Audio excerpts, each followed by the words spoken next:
space to reflect on my experience and share my thoughts on solidarity. And I want to start with a word that has followed me for the past 4 years, a refugee. It's a legal term. It originated as a legal status for political purposes, but it carries a weight far beyond of any legal document. It includes a lot of connotations. People feel like they must have a special approach and behavior around someone who has experienced displacement, but our stories are very different. And that gap between the label and the person is something I want to address today. Well, the shift in my life has started on February 24, 2022, when I heard explosions and saw Russian tanks entering my peaceful city of Kyiv. After the longest day of fear and confusion, I was woken up in the middle of the night, packed my life into a backpack, which I still carry to school, and made my way with my mom to the border between Poland and Ukraine. My father had to stay, he had no other choice. Later, he was drafted into war, and he remains in the army. And ever since that, I have been living with a constant worry for my family and a feeling of being unable to help or be present for them. After fleeing, I felt very guilty. This wasn't exactly my choice. I was pulled between my responsibilities, my connections, and a future I would have to accept if I had stayed. And then on top of that came a new feeling of guilt for asking for help at all, when being pitied was the last thing I ever wanted.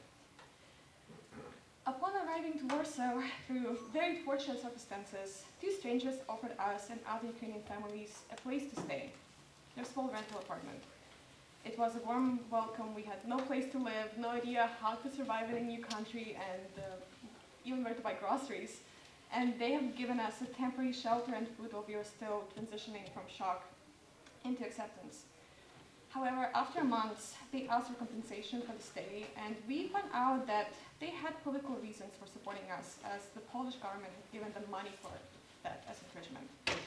So I was wondering, when help arrives through a system that reinforces it, what does it do to the feeling of being helped? And I couldn't always tell where the policy ended and when humanity began, because I kept running into solidarity built on obligation rather than solidarity built on sincerity. And while I was still in denial, my mom handled this. I wish she was here today, but she wasn't able to attend. But she did it a lot differently. She didn't indulge in self-pity and took matters into her own hands. And that strength really pulled me out of the paralysis I was feeling in. And with an okay English and a lot of academic fear, I enrolled in international school in Warsaw, and that was my field training of presenting myself in this new reality as I started to think of it. And because my identity was so defined by the situation, I felt like I had to prove myself much harder to show that I wasn't just school's cherry case. Some teachers across the schools I've attended over the past 4 years introduced me immediately as a refugee, assigned me to groups, and arranged connections that were meant to help, but mostly made me feel like a project. However, the most meaningful connections and solidarity came from people who were genuinely interested in me. The ones who asked me, about my culture, and gladly shared their own experiences. The ones who didn't take my story just as inspiration, but liked my spirit and my ability to navigate life. They brought me so much joy in experiencing a new country, and experiencing Canada. And I couldn't feel happier to be introduced around Hamilton as an artsy girl from my class who likes music, takes pictures of people, and likes to act, not just a girl who skateboards. Canada was supposed to be a new start. In many ways, it has been, but the label arrived before I did. It gets into everything: how you speak, how you introduce yourself, how you walk into the room, wondering what version of you people are already expecting. In my first semester at McMaster, I came across writing that gave language to something I have been feeling for a long time. It's by Eve Tuck, a scholar of indigenous methodologies and decolonization. Her argument was that institutions tend to represent communities in crisis almost entirely through narratives of pain, loss, and damage. She explains that this damage-centered lens can trap people in fixed identities as victims, shaping both how they are studied and how they come to see themselves. Although we are free to choose the content of our own stories, There is an expectation to include details about our past, to move the audience and earn their sympathy. And I think that expectations followed me through my path here in Canada. To build my future here, to pursue my education, to support my own dreams, I paid large international fees. That is the reality of my status. That is a sacrifice I've chosen to make to receive an education that might elevate me from a surviving refugee to a woman who is noticed for her achievements, her creative work, and her projects. And if we want to practice solidarity in a way that actually means something, we give people the space and the opportunity to build, grow, to become who they were already becoming before everything has changed.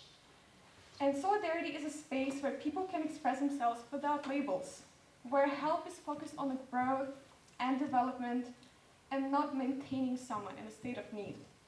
A space to explore what makes them who they are beyond the circumstances that brought them somewhere. And that is what lasts longer. Not simply the attention we bring to someone's damage, but the doors we help to open, so people affected by conflict, war, and colonization can walk through on their own terms. So for me, the rediscovery of solidarity is deeply rooted in curiosity. I felt it most when people helped me grow in Canada, when they guided me toward opportunities, showed me a way forward, then stepped back and let me take it from there. Bridging differences does not have to start with pity. A genuine interest in who someone is, not what happened to them, is a great start. So what I'm asking from this room is pretty simple. The next time you meet someone who has been labeled as a refugee, as a newcomer, an immigrant, anything that flattens a person into a category, try dealing with your curiosity instead. Ask them about themselves, about their culture, share yours. Find out what they're building and not just what they have survived. So that's what solidarity looks like for me in